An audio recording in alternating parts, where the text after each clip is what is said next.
আমের সিজনে আমের চাটনি কিংবা আমের আচার ভীষণ একটা ভাইরাল রেসিপি। মানে যেখানেই আপনি যেই পেজেই যান না কেন, ফেসবুক, ইনস্টাগ্রাম, ইউটিউব, সব জায়গাতে কিন্তু আমের সিজনে আমের রেসিপিগুলোই পাবেন। বাট আমের সিজনে কিন্তু আমি এই মিষ্টি আমের চাটনিটা বানিয়েছিলাম। গত কয়েকদিন শরীর অসুস্থ থাকার কারণে ভিডিও না আপলোড দেওয়ার কারণে কিন্তু আপনাদের কাছে এক্সট্রিমলি সরি প্রকাশ করছি। আচ্ছা, আজ বানিয়েছিলাম, মানে আজ না, আমের সিজনে আমের মোরব্বা কিংবা চাটনি কিংবা আচার যেটাই বলেন না কেন, মিষ্টি, ঠিক আছে, এটা বানিয়েছিলাম। তো ভাবলাম আপনাদের কাছে এটা শেয়ার করি।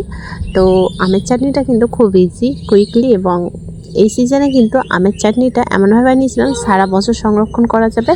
এবং কী কী ইনগ্রিডিয়েন্টস অ্যাড করলে আপনারা সারা বছর রোদ্দুরে না দেওয়ার কারণেও কিন্তু আপনারা আমের চাটনি, মোরব্বা কিংবা আচার সংরক্ষণ করতে পারবেন।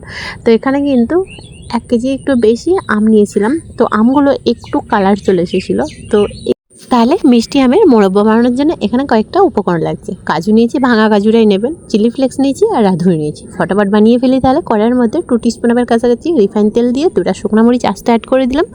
একটু কালারটা চেঞ্জ হলে, ফ্লেভারটা রিচ হলে, সাথে কিন্তু রাঁধুনিটা অ্যাড করে দিতে হবে। আচ্ছা, রাঁধুনির ফ্লেভারটা এতটাই সুগন্ধি, রান্নাঘর পুরো ভর্তি হয়ে গেছে। যাই হোক, এখানে কিন্তু আমি মিষ্টির রস দিয়ে কিন্তু আজকে মিষ্টি আমের মোরব্বা কিংবা চাটনি বানাবো। আর মিষ্টির রস আমাদের বেসিক্যালি রসগোল্লা বাড়িতে মেহমান আসলে কিংবা আমাদের বাড়িতে যদি এক্সট্রা করে কেনা হয়, মিষ্টির রসগুলো কিন্তু ফেলে দেওয়া হয়। ফেলে না দিয়ে কিন্তু আপনারা অতি অবশ্যই মিষ্টি কোনো যাবতীয় রেসিপি বানাতে পারে। ক্ষীর বলেন না কেন, হালুয়া বলেন না কেন, আচার বলেন না কেন। যাই হোক, মিষ্টির রসটা দিয়ে দিলাম। বাড়িতে থাকা অনেকটাই ছিল আর কি, 1 বাটির কাছাকাছি। তারপরে হচ্ছে ভেঙে রাখা কাজুটাও দিয়ে দিলাম।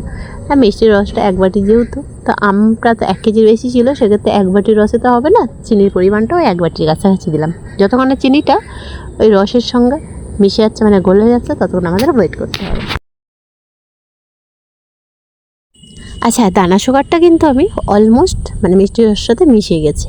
দেখতে পাচ্ছেন কতটা বলক আসছে। আচ্ছা, এই স্টেজে যেটা অ্যাড করতে হবে, সুগারটা ব্যালেন্স ঠিকঠাক করার জন্য সল্ট অ্যাড করে দিলাম ওই 1/2 টিস্পুনের কাছাকাছি। আচ্ছা, এখানে একটা ছোটো টিপস দিই। সুগারটা যখনই গলে যাবে, মানে মিষ্টির রসের সঙ্গে যতক্ষণ না আঠালো ভাব হচ্ছে, ততক্ষণ ওয়েট করতে হবে। আর তারপরেই হচ্ছে এই যে আমগুলো অ্যাড করে দিলাম। আচ্ছা, আমি কিন্তু একটু মিষ্টি জাতের আমটা নিয়েছি, যেহেতু মিষ্টি আচারের মোরব্বা বানাবো, সেক্ষেত্রে একটু পাকতো পাকতো হয়ে গেলেও কোনো সমস্যা নাই, ঠিক আছে। তাতে কি টেস্টটাও দারুণ লাগবে। আর আমের যে পোর্শনটা, মানে আমটা যখনই খাবেন আর কি, মোরব্বাটা, তখনই কিন্তু একটা আলাদাই ফ্লেভার আসবে আর কি। যাই হোক, আমগুলো অ্যাড করে দিলাম। তারপর ভালো করে মেশানোর পর, মানে হাতার সাহায্যে একটু কষাতে হবে আর কি। তারপরে গ্যাসের ফ্লেম মিডিয়াম টু লো ফ্লেমে করে ঢাকা অফ করেও রাখতে পারেন, আর ওপেনও রাখতে পারেন, সমস্যা নেই। বাট ঢাকা অফ করে রাখলে কী হবে, আমটা খুব তাড়াতাড়ি সফটনেস চলে আসবে, মানে সিদ্ধ হতে স্টার্ট হয়ে যাবে। সেক্ষেত্রে আপনাদের ওপর ডিপেন্ডেন্ট করছে, স্কিপও করতে পারেন, এবং আমি যেরকম পদ্ধতিতে বানাচ্ছি সেরকমও করতে পারেন। ডেফিনেটলি আপনাদের উপর ডিপেন্ডেন্ট। শেষে যেটা করতে হবে, ঢাকা অফ করতে হবে, আর একবার করে ওপেন করে স্টার্ট করতে হবে। তারপরেই দেখবেন যখনই আমটা সিদ্ধ হয়ে গেছে আর একদম চটচটে ভাব চলে এসেছে, তখনই বুঝে নেবেন আমের চাটনি কিংবা মোরব্বা রেডি হয়ে গেছে।